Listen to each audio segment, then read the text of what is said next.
muraho neza nako muri Amerika niho twagiye kugira ubumenyi twakora ariko dutuye mu Rwanda turabanyarwanda kandi nishimiye cyane kugera hano nyuma y'imyaka 15 irenga plus. So thank you for having me. God bless you. Thank you. Turaza kuza kubana nawe murakoze cyane.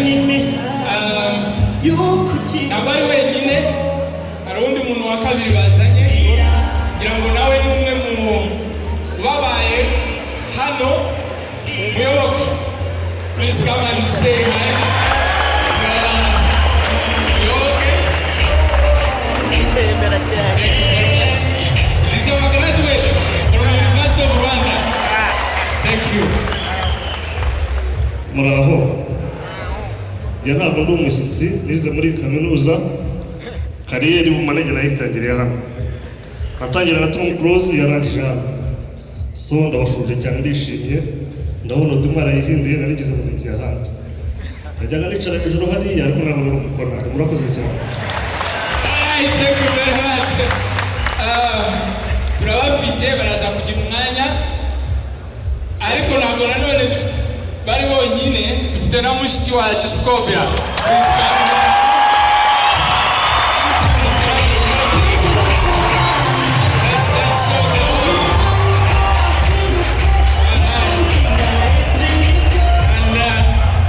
He has been with us. Thank you for coming back. Muraho.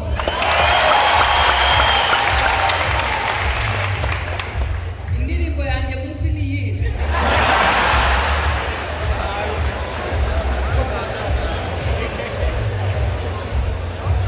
Okay, murakoze cyane. Ngewe nziyade beni ngo rasinzira kaburi bitotsi.